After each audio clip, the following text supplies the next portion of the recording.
mom said, hey.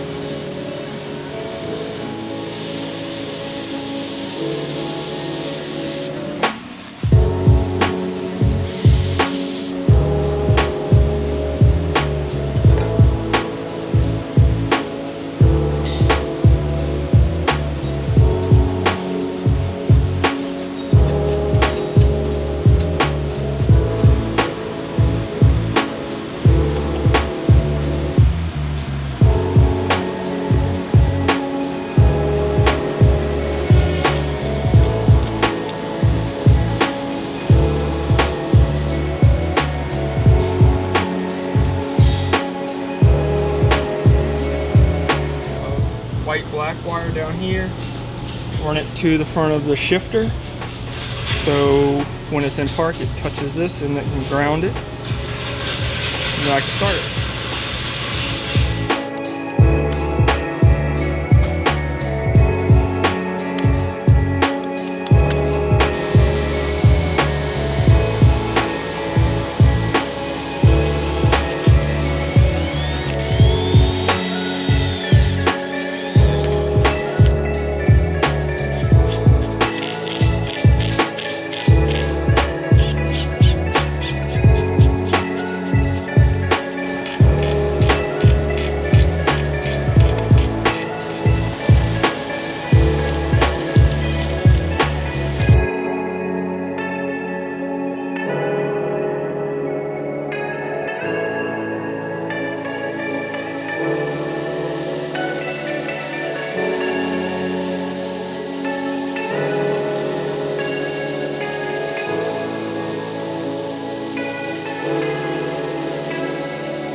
Good afternoon, everyone. Jonathan Davis here with Davis Autosports doing a quick recap on our Pearl White LS 6.0 XJ.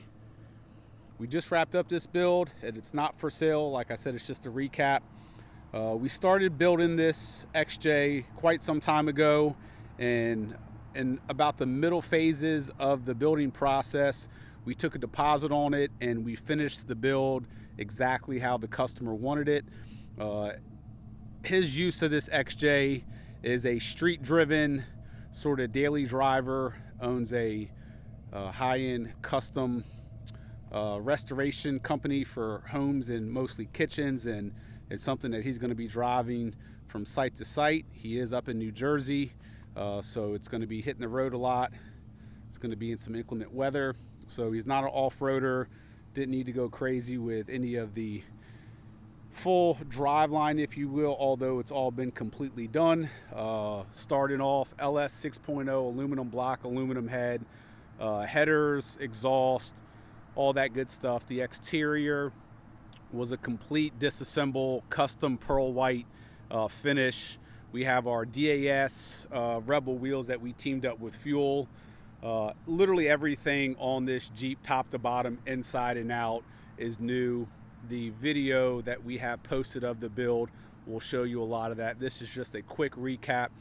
Technically, this is a stage 2 as far as the overall build, suspension and steering and stance goes. Anything and everything that could be upgraded on this Jeep is from brakes, rear brakes, just a super clean, classy build. And like I said, this is how the customer wanted it. We built it per spec for him. As far as comfort with the Old Man Emu suspension setup, it is extremely comfortable. With the 6.0, it's very fast, 6-speed transmission. You're at a very low RPM at 80, cruising on the highway, and it's just a blast to drive.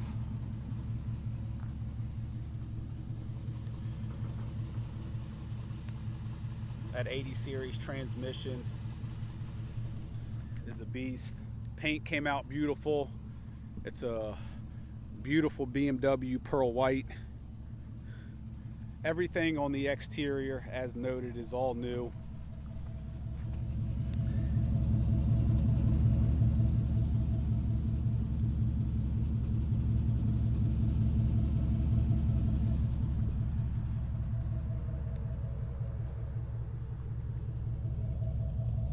Rear disc brakes in the back.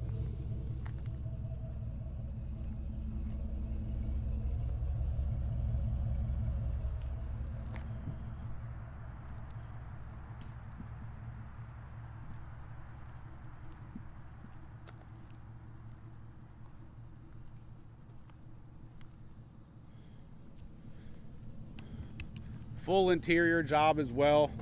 We gutted the interior. We started off with lining the floors with Dynomat. We have all new carpet throughout. We did our DAS seats, which are a black leather with an Alcantara insert with a red stitching. We did a matching Alcantara headliner with visors up top. We even did a custom steering wheel with the color match red stitching. All new sound system, of course. Relocated the battery. We'll show you guys the engine bay as we pull into the shop and give you some better lighting to check that out.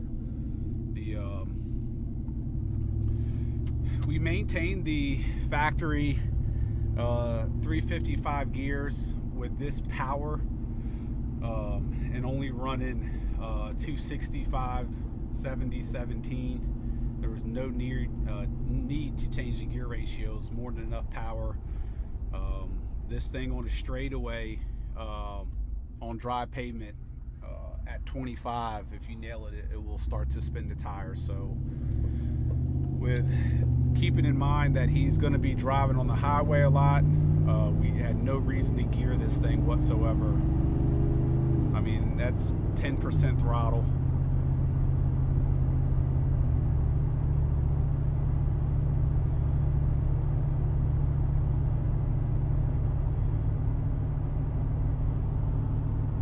I mean, the drivability on this thing with the LS, the 60 series 6-speed, or 80 series 6-speed, excuse me.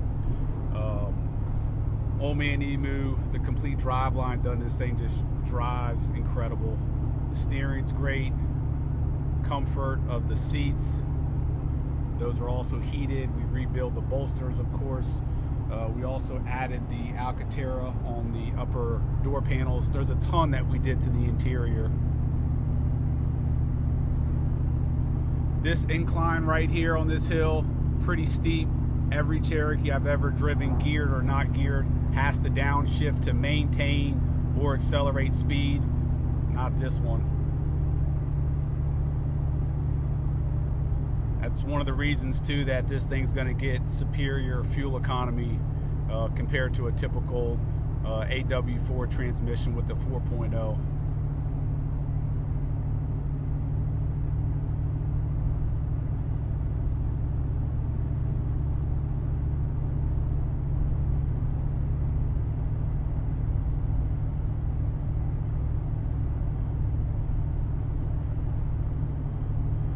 We did upgrade and rebuild the 231 transfer case. Like I said, there was no reason for an Atlas. This thing's going to be pounding the pavement. Actually, I'm not going to turn there into a bunch of rocks. Go down a little bit further.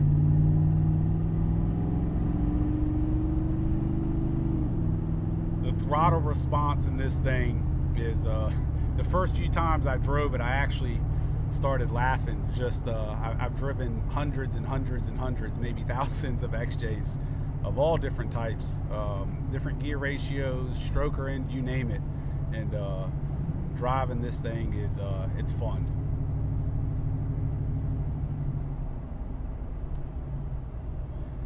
One thing to note, every single factory gauge works perfectly.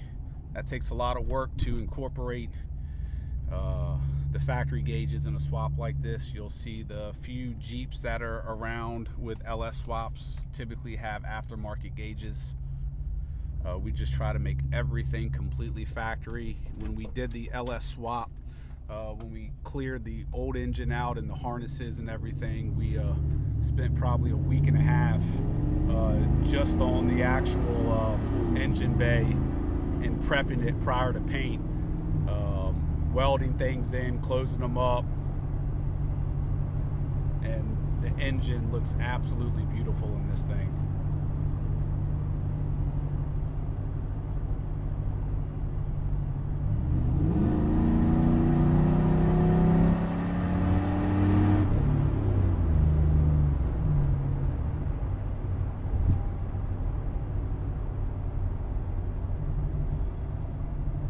Huge upgraded radiator as well. This thing doesn't even budge where it's at right now temperature wise. Obviously oil pressure phenomenal.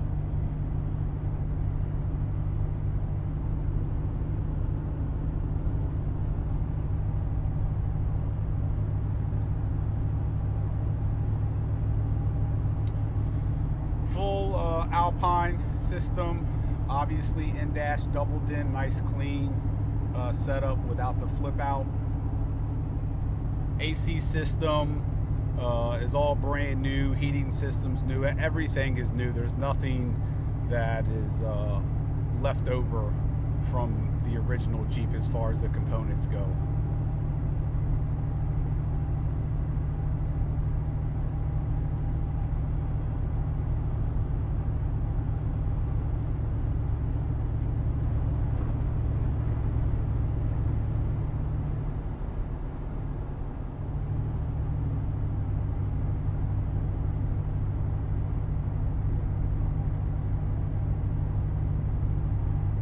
Just the slightest throttle and the response on this thing.